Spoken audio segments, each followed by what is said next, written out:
They say betrayal cuts deep. But what truly shatters you is when the one you gave your heart to betrays you, and then has the audacity to believe you'll still stay. My name is Ethan, and for 15 years, I gave my life to a woman named Jessica. I didn't just love her. I built a world around her. I worked tirelessly, carved out a future from nothing, and placed it all at her feet. I was her provider, her biggest cheerleader, her protector. I supported her passions, her dreams, her growth. I thought I was building something beautiful with the woman I loved. But what she built in return? Lies. Deception. A life behind my back. And when I finally confronted her, when I laid the truth in front of her, expecting shock or guilt, or even an apology, she laughed. She didn't deny it. She didn't cry. She looked me dead in the eyes and smirked like I was a joke to her. Then she said words I'll never forget. You'll never leave me. You need me. That sentence didn't just sting. It cracked something open inside me. In that moment, I realized the woman I had loved, honored, and trusted didn't see me as a partner. She saw me as a pawn, predictable, safe, weak. She didn't respect me. She pitied me. She thought I was the kind of man who would take betrayal and still beg to stay. She had no idea who she was dealing with. I didn't scream. I didn't argue. I didn't even let her see the storm she'd unleashed. I just sat there quiet, calm, calculating. I didn't just walk away from her. I planned the kind of exit that would leave echoes behind. I made sure that the day I left her life would be burned into her memory like a scar. It all started in our 20s. Jessica was captivating. The kind of woman who made heads turn the moment she entered a room. She had a magnetic energy, confident, smart, radiant. I was hooked from the beginning. We married young, full of hope and dreams. I thought we were building something rare.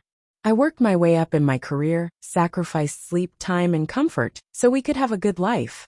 Our own home, spontaneous trips, dinner dates, a future that looked bright. She had dreams of her own, to become an artist. I backed her all the way, paid for her classes, bought her supplies, even rented her a small studio when she said she needed her own space to create. I was proud of her. At least, I thought I was supporting the woman I loved. But slowly, the woman I knew started to vanish. She began dressing differently, stylish, bold outfits she never wore around me, only to her art events. Her phone became her second skin. Constant buzzing, secretive smiles turned screens. When I asked who she was texting, she'd brush it off. Just clients, she'd say. She started staying out late, claiming she was networking. But she always came back smelling like a man who wasn't me. She became cold, distant. Every time I tried to connect, she'd flinch away like my touch annoyed her. Her eyes no longer searched mine. She was distracted, lost somewhere far away, and I wasn't invited there anymore. Then came the night that changed everything. She told me she was going to another exhibition. Her tone was casual, practiced, but something inside me whispered, follow her. I did. I stayed far enough behind, just watching. She arrived at the gallery like she said, but she didn't go in. She crossed the street and entered a hotel. My heart thundered in my chest, but I needed to be sure. I waited 20 minutes, then walked in, acting like I was looking for someone. That's when I saw her. She was sitting at the hotel bar with a man I had never seen before. They were close, too close. Hands intertwined, laughing like teenagers. His hand brushed her cheek. She leaned into him, like they'd known each other forever. I didn't walk up to them. I didn't make a scene. I took out my phone. I captured every second, photos, video, every touch, every smile, every lie. Then I left. Silent. Controlled. Dead inside. The next morning, she walked into the kitchen like she always did, humming softly, pouring herself a cup of coffee.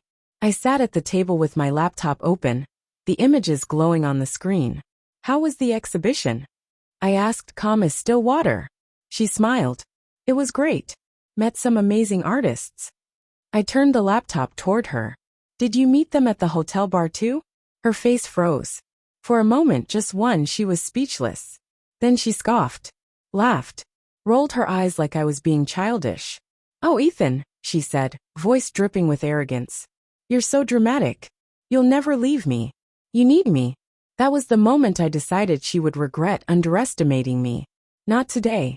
Not tomorrow. But soon. And it would be unforgettable.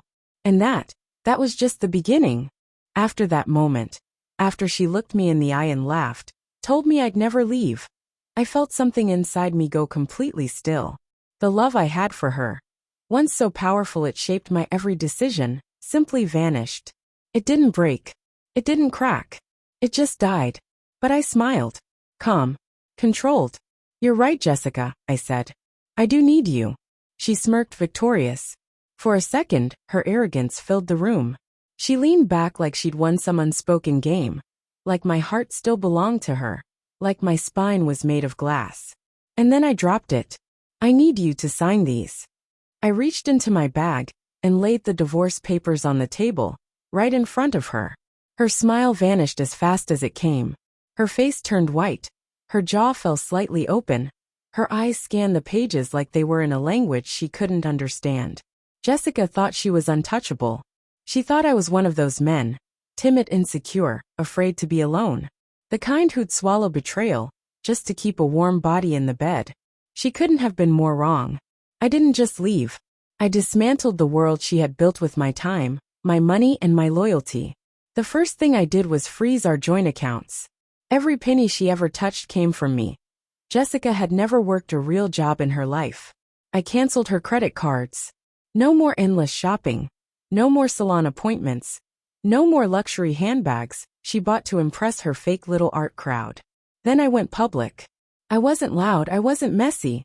I was calculated. I sent the pictures of her and the other man to her family, to our mutual friends, to her sponsors. And just to make sure her art world couldn't ignore it, I anonymously uploaded the images to her own gallery website. The scandal was instant. Her creative reputation couldn't survive the backlash. And the house, it was mine. Legally on paper, signed and sealed in my name alone. I gave her 30 days to leave. No exceptions. She begged. She screamed. She tried to play the victim. None of it worked. The moment I sent the evidence to her main sponsor, they cut ties without hesitation. No more gallery openings. No more exhibitions. Her name, once rising in art circles, became poison overnight. And when I finally walked out, I didn't leave in chaos. I packed my bags, folded every shirt, zipped every suitcase like I had all the time in the world. She was sitting on the couch that morning, glued to her phone, probably texting him. I opened the door, turned back one last time and said, "You told me I'd never leave you. I just wanted to make sure you'd never forget the day I did." Then I walked away, and I never looked back. A few months later, her name came up through mutual friends. Jessica had crumbled. The man she betrayed me for disappeared the moment her credit dried up. He was never in it for love, just for the thrill and the lifestyle I had provided. Once that was gone, so was he. Her art career? Finished. Sponsors gone. Reputation ruined. She was living in a rented apartment barely getting by. And then came the call. One night, my phone lit up with her name. I hesitated for a moment, then answered. Out of curiosity, not compassion. Her voice was shaky, fragile. "Ethan, I made a mistake. Please, can we just talk?" I smiled, slow and deliberate. "No, Jessica. You made a choice. Now live with it." Then I ended the call. And I blocked her number. Betrayal is a decision. It's not a mistake or a slip. It's a conscious choice to turn your back on someone who would have done anything for you. And when someone makes that choice, make sure they regret it every single day they wake up alone. Jessica thought she had me trapped in a life where I'd always need her. But I didn't just escape. I left her standing in the ruins of her own lies, with nothing left but memories and regret.